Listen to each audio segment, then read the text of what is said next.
and the Latino community. People that are not familiar with the Latino community can't tell the difference between a Guatemalteco, a Salvadorian, or a Mexican.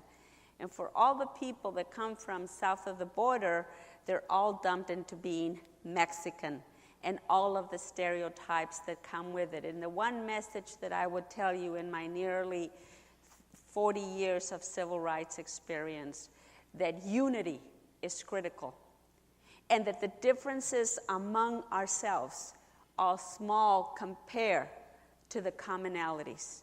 And for political influence and economic influence, joining forces within the ethnic groups are really, really important, because the outside world still perceives us with one broad brush. And I would, sort of go into that a little bit more, but that's one point I want to make. The other thing, too, that was interesting to me, but not new, it reaffirmed, is that individuals who have a negative perception of one minority have a negative perception of others. So if the person tends to have a negative view of African Americans and or Latinos, they have a negative view of Asians. And then you couple that with an additional factor of an immigrant, and the issue of loyalty, the issue of alliance are very important factors. I will tell you, I came here as a young child. And so my entire life has been here in the United States. And when people look at me and they ask me where I come from, they're not referring to the fact that I'm from East LA. Okay? They're referring to me that they don't perceive me as an American. And I think that that's an additional factor for an immigrant community. And for an immigrant community that continues to come.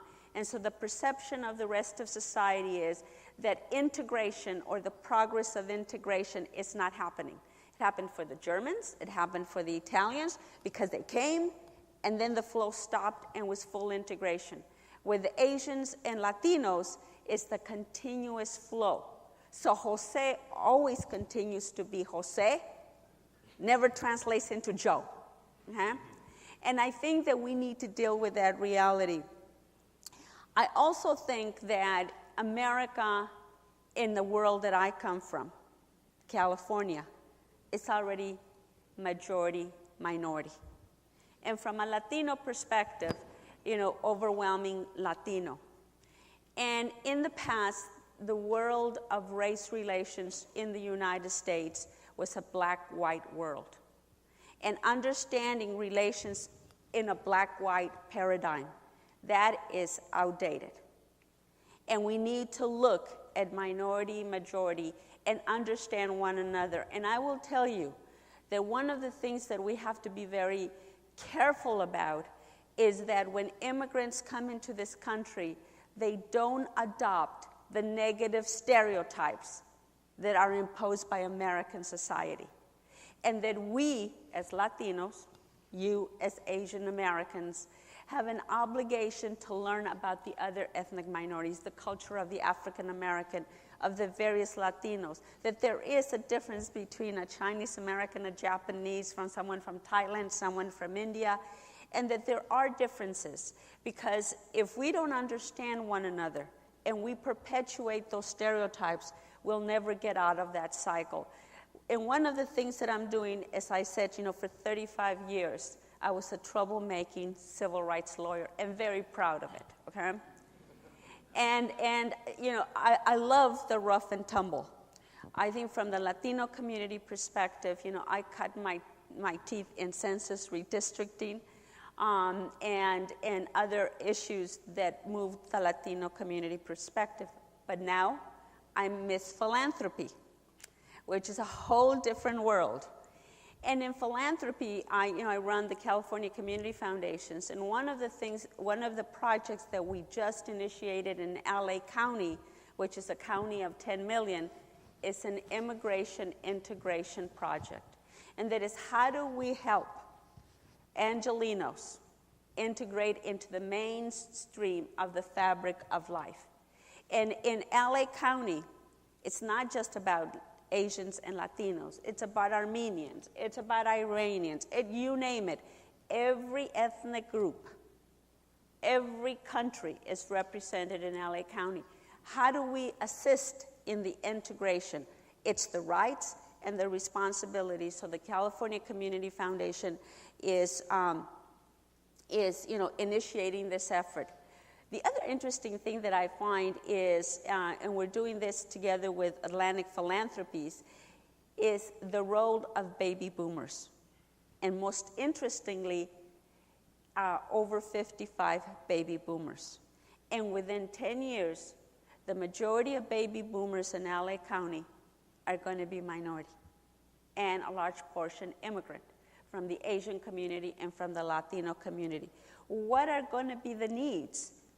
And what are the contributions that these baby boomers can make to the well-being of all society? And that's one of the issues we're working on. And finally, the whole issue of loyalty and alliance. Like the Asian community, the Latino community has proven itself loyal by the blood it has shed. We have the most decorated, the most people that have died, if that is a badge of alliance. But I think it's really important, and I will tell you, to get engaged in the fabric of the community. It is fine for us to be focused in our ethnic group, in our home country.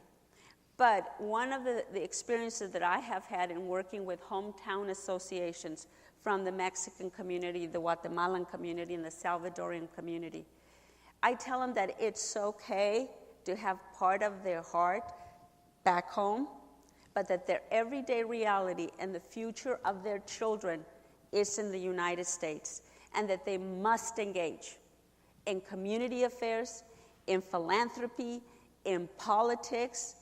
Because one of the lessons that I will tell you, and I'll stop here, from the Latino community perspective, in the evolution of the civil rights movement, and yes, I was there at the beginning, back in the 60s, the decision was made not because of choice, but because of necessity, that it was going to be through politics that we were going to join and be part of the table of power.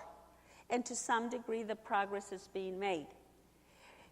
My perception is that from the Asian community, it has been economic. But I will tell you that until you blend both of those, economic and political power, it's going to be the glass is half full.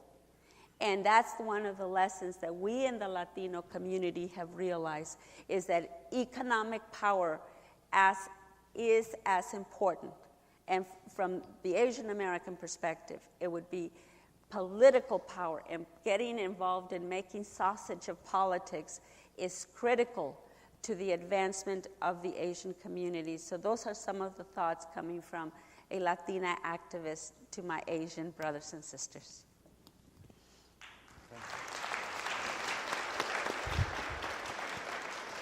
Is to be the boring white bread guy on here, and instead of talking about ethnicity, I've sort of the lack thereof, because I'm sort of not much of anything or a little bit of everything. But first of all, I've been involved with the Committee of 100 for about 3 years now, or not quite 3 years. And it has just been so fascinating, and I've been so impressed at the role the Committee of 100 plays to promote not just the friendship, but more importantly, the understanding between our country and between China and the cultures of our two countries and the economies and all of that. Just enormously impressed. And Alice Mung and her staff and Tova Ladir here in Washington just do a fabulous, fabulous job for you. And thank you, Frank, for the invitation to be on this panel. And also, I've thoroughly enjoyed just the friendship of Ronnie Chan over here and C.H. Tong and so many others that are just, just make you realize, wow, where this world is going, where the future is, and just eye-opening experience and just wonderful. It's also a privilege to be up here with, Ralph is an institution on Capitol Hill. Usually people are institutions that are like old and stooped over. Ralph was an institution before that. And I won't tell you that Antonia and I have known each other 30 years, but let's just say we don't miss it by more than a year. But anyway, we go way, way back, and so it's been great to see her. I would, racial, ethnic, social, economic inequality and discrimination has long been a problem in this country. And it continues to be a problem in this country. And even